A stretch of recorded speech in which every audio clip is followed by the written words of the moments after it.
So you just created your world and loaded in. The sun is shining as a peaceful soundtrack kicks in. You take a deep breath, exhale, and think to yourself, I want to hurl various small objects at my enemies until they're reduced to mush. So you set out for the ice biome in order to craft your starting armor, the Snow Ruffian set. This gives you the ability to start building stealth, which gives rogue weapons a unique effect when maxed and a solid amount of damage. This allows you to adopt an entirely different playstyle that revolves around waiting for stealth strikes to deal massive damage to chunk down the health of bosses.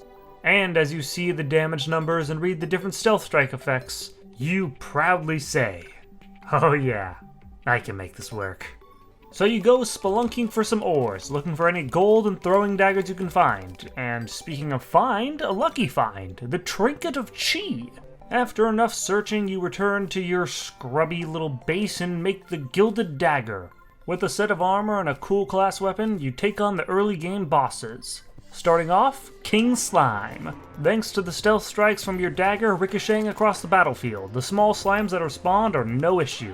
And with the increased damage from said stealth strikes, you chunk down the King's health bar, until it is popped like a balloon. Then you take on the Desert Scourge, using a small platform and the easy pierce from your stealth strikes to bring it to defeat. Finally, the Eye of Cthulhu. While your stealth strikes do great damage, as the Eye's health drops, it gets harder and harder to hit. So you do the Terraria classic and start spamming projectiles until the boss is slain. Whew.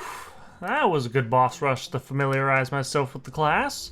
It seems to be a lot of stealth strikes, as I've said that term 4 times throughout that whole boss rush. Now with those bosses defeated, you set up magic storage so everything is nicely and neatly put together. And now it's time to make a nice looking base. An entirely pointless setup, but it makes me happy so we're doing it. But now it's time for some upgrades. To start with, some accessories to solidify the class. The Coin to the Seed is a cheap one and makes stealth strikes only consume 85% of your maximum stealth bar.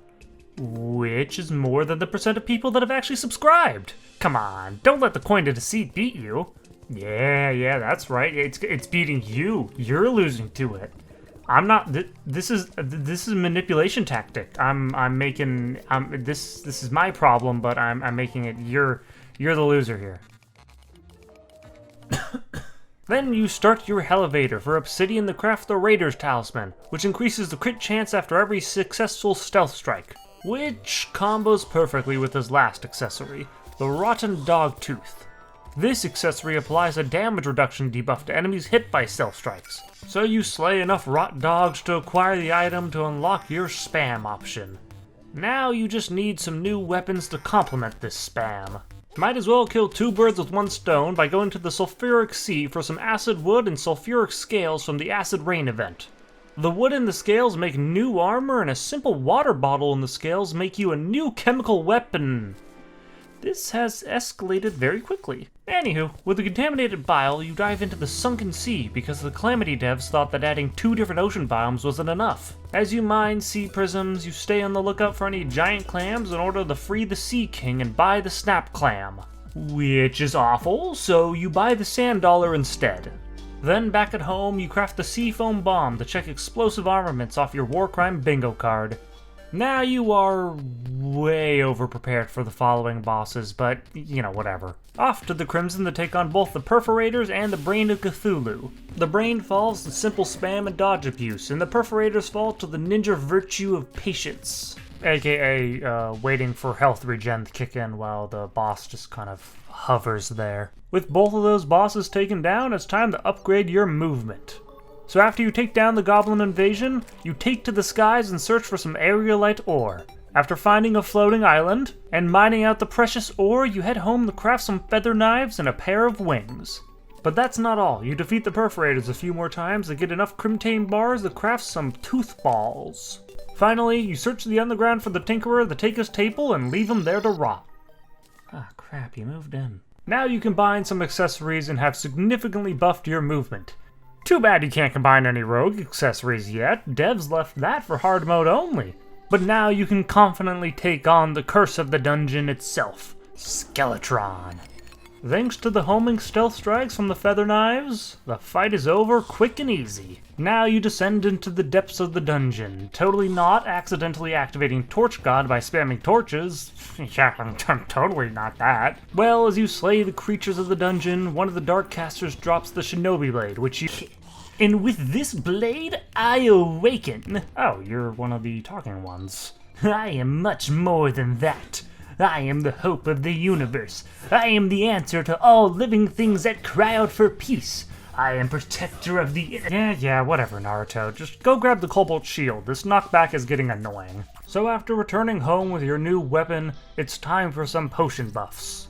First of all, you grab your fishing rod and wait for night to fall to catch some shadowfish. After catching enough, you take some blank roots and craft the shadow potions to buff your stealth capabilities and make you absurdly edgy looking. Oh my god. Next, you cut out a lot of the grind by buying a bunch of potions and plants from the brewer/alchemist NPC. What a helpful guy. Ah, you are my nakama. Don't. Then it's off to the jungle for the first time in this video to slay the queen bee for the witch doctor in order to buy the imbuing station to craft some flasks of poison. Now there's one final thing you want to do before taking on the wall of flesh, and that's to defeat the slime god. So you craft the overloaded sludge, which is a disgusting name and my hands feel gross now for just thinking about it, and summon the boss.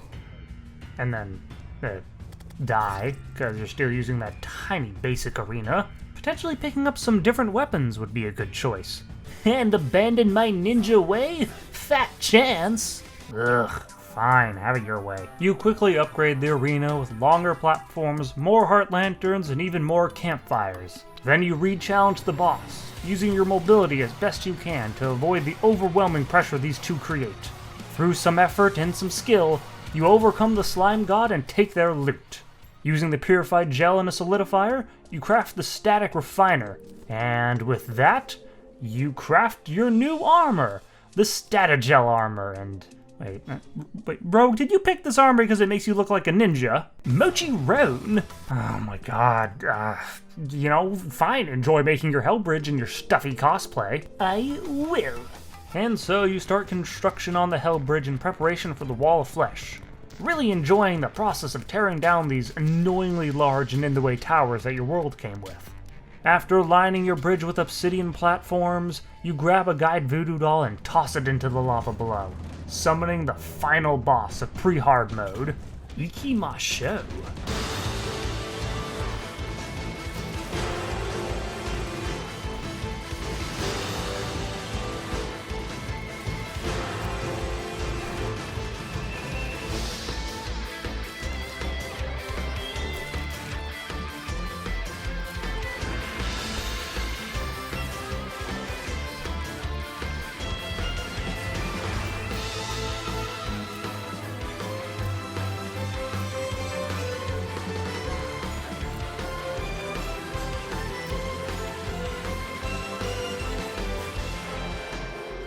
As the boss shatters and crumbles into the lava, you loot the bag and get one of the best rogue upgrades in the entire game.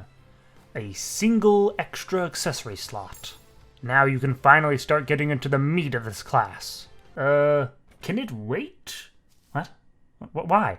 My newest shipment of manga just arrived. Oh, yeah, I guess we can wait. It's One Piece. And My Hero Academia, and all of Naruto, and Boruto, including classic Naruto. Are you serious? And Dr. Stone. Oh, well, that's a good one. Yeah, we can wait on that.